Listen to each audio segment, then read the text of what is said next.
Good morning, everyone. I am Nikki Vanessa. I'm shooting your 21st century literature. So, this week we will be discussing about the literary genres. What is genre? So, when we say genre, it is a particular type of literature, painting, music, film, or other art form which people consider as a class because it has a special characteristic.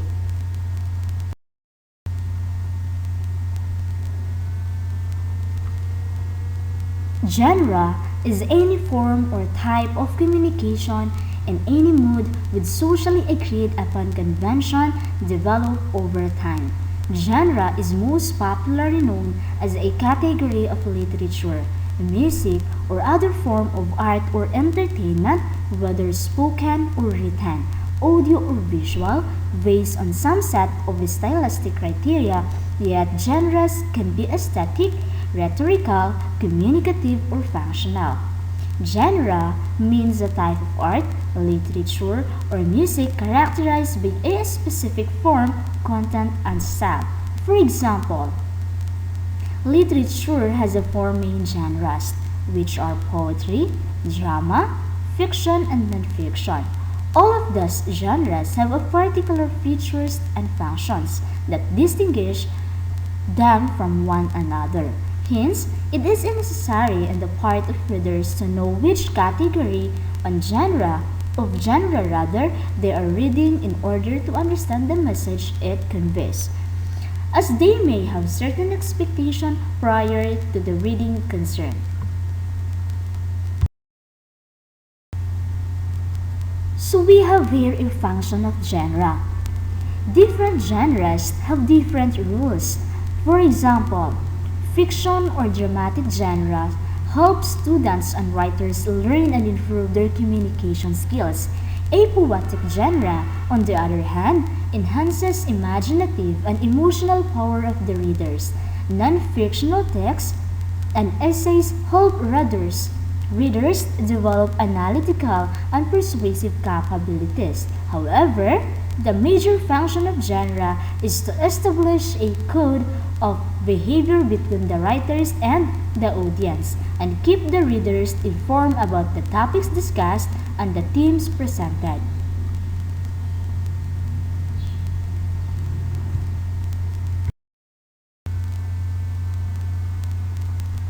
Now, let's proceed to the literary genres. So, literary genres is a category of literary composition determined by literary techniques, tone, content, or event, as in the case fiction, length. The distinction between genres and categories are flexible and loosely defined, often the subgroups.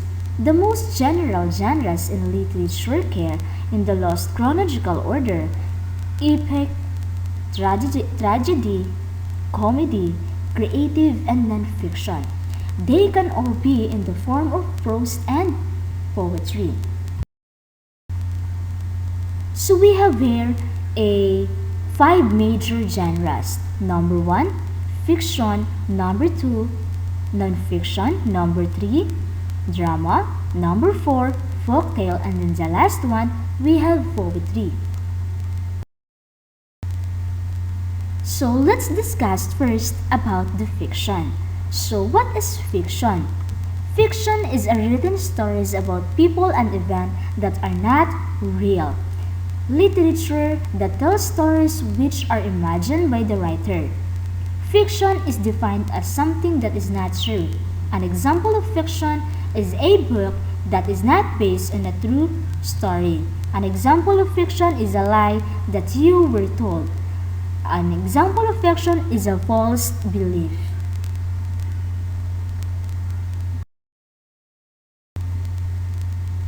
So we have here an example of fiction in literature. So one of the example of fiction literature is Alice in Wonderland by Lewis Carroll.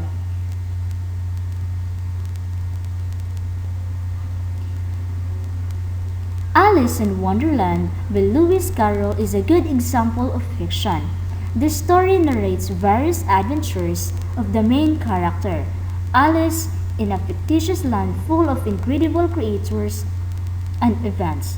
Alice has go through certain magical experiences in the Wonderland. According to the story, one day, while reading book, Alice grows bored and notices a white rabbit. She follows the rabbit when it goes into a hole into the ground.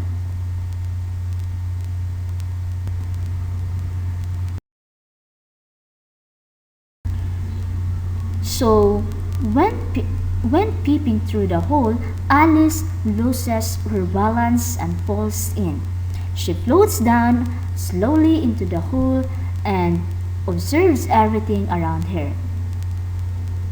Then Alice enters Wonderland, where she witnessed a number of weird things. This entire magical tales is fabricated and imaginary which make it good fiction to enjoy.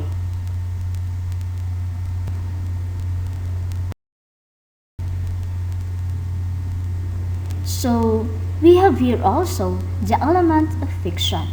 Number 1, character. Number 2, conflict. Number 3, settings. Number 4, point of view. And the number 5, the plot. So, let's discuss first the character.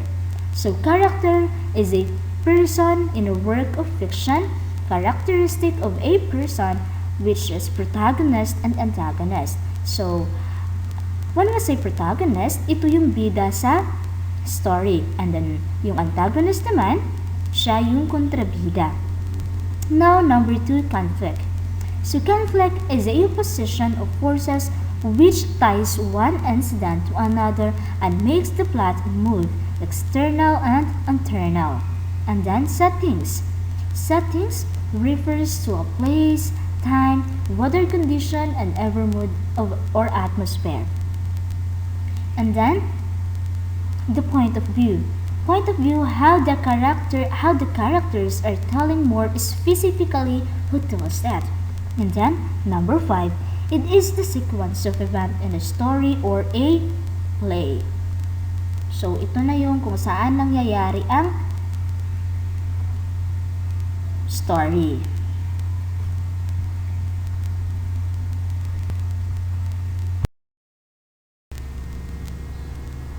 So now, let's proceed to drama. So when we say drama, is a story put into action or a story of human life told by actual presentation of person by person with imitation of language, voice, gestures, dress, and accessories or surrounding conditions, the whole produced with reference to truth or probability, and with or without the aid of music, dancing, painting, and decoration, a play. Drama is a made of fictional representation through dialogue and performance. It is one of literary genres which is an imitation of some action.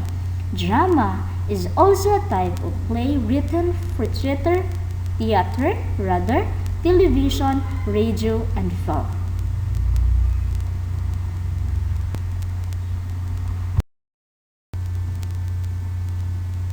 In simple words, a drama is a composition in verse or prose presenting a story in pantomime or dialogue. It contains conflict or characters, particularly the ones who perform in front of audience on the stage.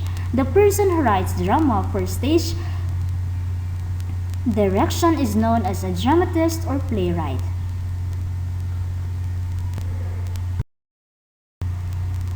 So we have also here a types of drama. So let us consider a few popular types of drama. Number 1, comedy.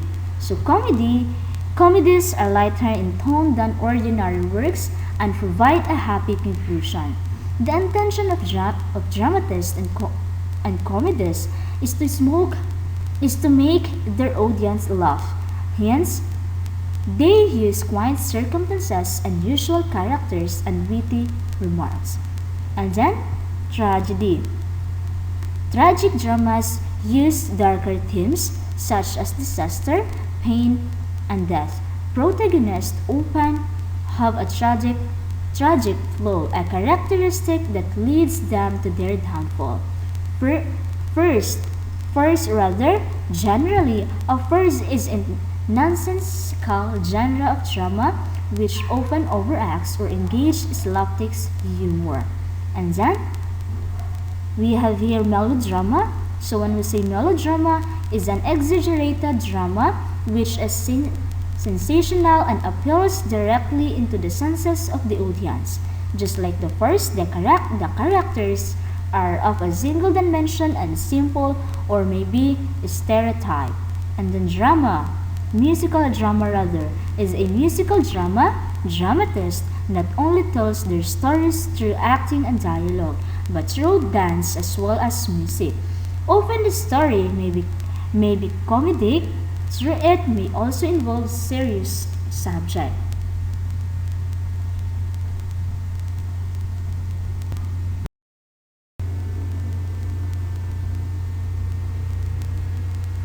So we have here an example of drama. So example of drama is Much Ado About Nothing by William Shakespeare. Much Ado About Nothing is one of the most frequently performed Shakespearean comedy in modern times. They play The play is romantically funny in that love between Hero and Claudio is laughable as they never get a single chance to communicate on stage until they got married. Their relationship lacks development and depth. They end up merely as caricatures exemplifying what people face in life when their relationships are internally weak. Love between Benedict and Beatrice is amusing,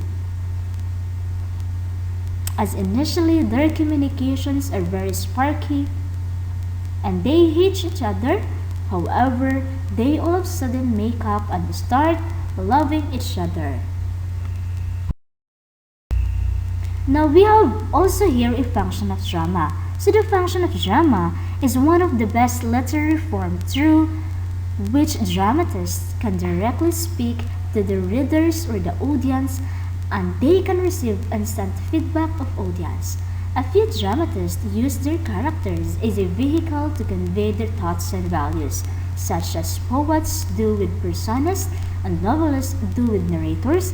Since drama uses spoken words and dialogues, thus language of characters plays a vital role, as it may give clues to their feelings, personalities, background, and change in feelings.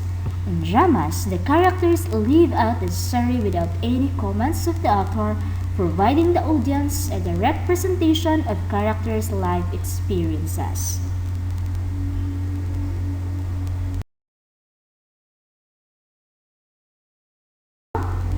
We have here the elements of drama.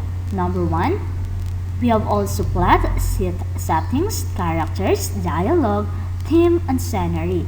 So plot again is the event and play, and then settings, times and place of literary work, and then characters, people, core creators can play, and then dialogue, a conversation, a play, and then a theme is the central thought of a play, the idea or ideas with which a play deal. And then the last one, we have scenery, the various elements that are used to create a particular visual setting for a play.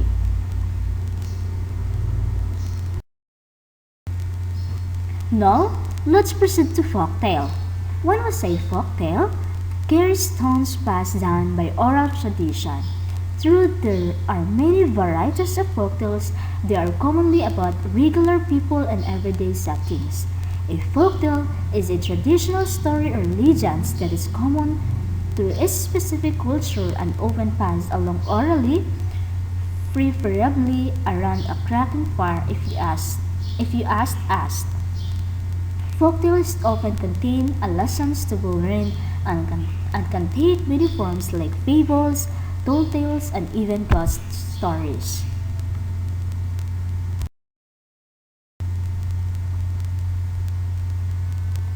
Since they are handed down from generation to generation, many folktales are not set in a specific time and place.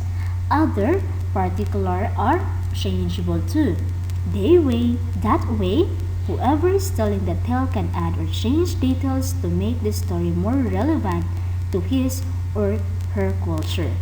For example, Stone Soup is a particular folktale that imparts a valuable lessons about cooperation. In it, hungry strangers trick some selfish townspeople into giving food by pretending to make soup out of a stone. But since it is a folktale, it does not have to be a stone. The inevitable object, the starving stranger, used to trick the local strangers based on where the tale is told. In Russia, it a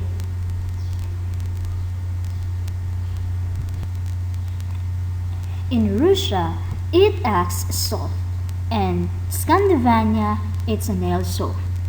Straddle the border or the border that you've got yourself one seriously dangerous growth. And elements of folktale. So we have also character, plot, settings, theme, event, style, tone, and point of view.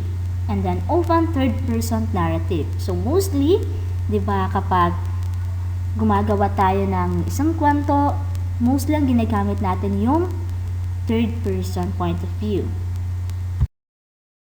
And now, we have here a poetry. So when I say poetry, is a prose that resembles a poem, some respect as a vivid imaginary of rhythmic sounds, literary work in which the expression of feelings and ideas is given intensity by the use of distinctive style and rhythm. Poems collectively or as a genre of literature.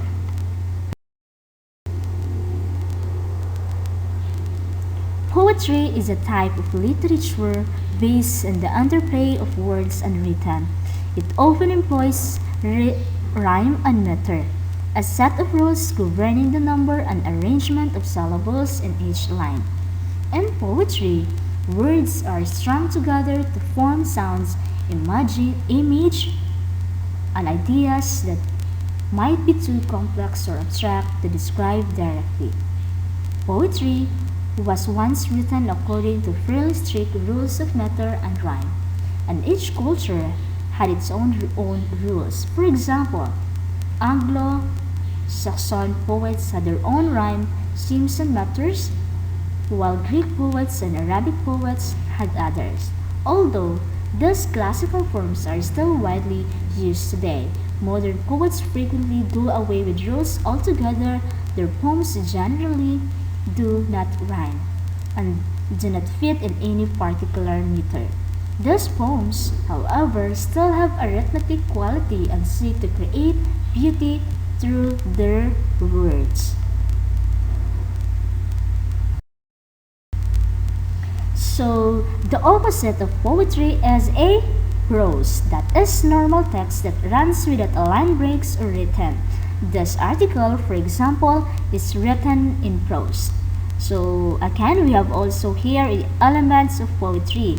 We have here imaginary, rhythm, sounds, and density. So when we say imaginary, it appeals to the sense, and then rhythm is a regular pattern of sounds or movements. Sounds, a rhythm goes along with the general sounds as it is easy to remember. And then density, it is how much is said in how little of space. The ability to use metaphor, not to conform or traditional grammar styles and incorporate sounds and rhythmic is unique in. Now we have also a non-fiction. So when we say non-fiction is a branch of literature comprising words of narrative project dealing with or offering the opinions or the features upon fact and reality, including biography, history, and essay. So nonfiction is any document or content that purports in a good faith to represent truth and fundamental division of narrative, specifically prose writing, and contrasts of fiction, which offers informative events or characters expected to be partly or largely imaginary or else leaves often open rather if and how the work refers to reality, accuracy regarding information, events, or people. Fiction may be presented either objectively and subjectively, and may sometimes take the form of a story. Fiction is one of the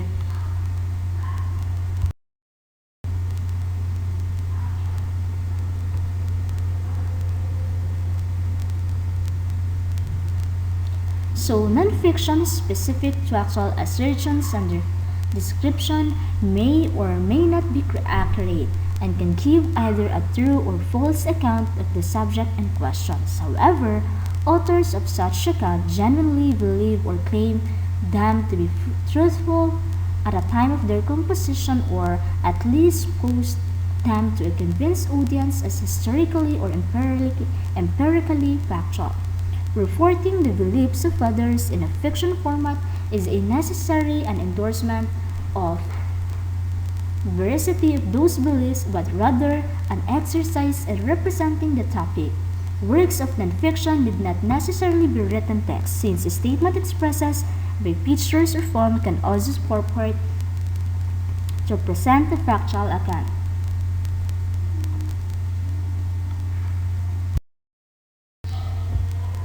So now, we have here the elements of nonfiction. Elements of nonfiction deals only with real or people, event, or idea, narrated from point of view or perspective of the author who is real person. Nonfiction present facts or discuss concept. It may reflect historical context of the time period, including reference to major social and cultural information.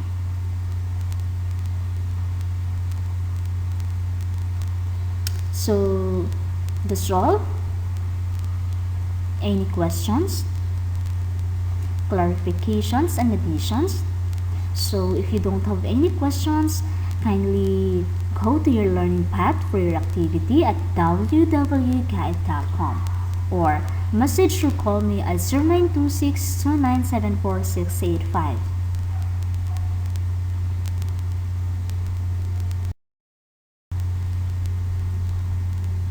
Thank you and God bless.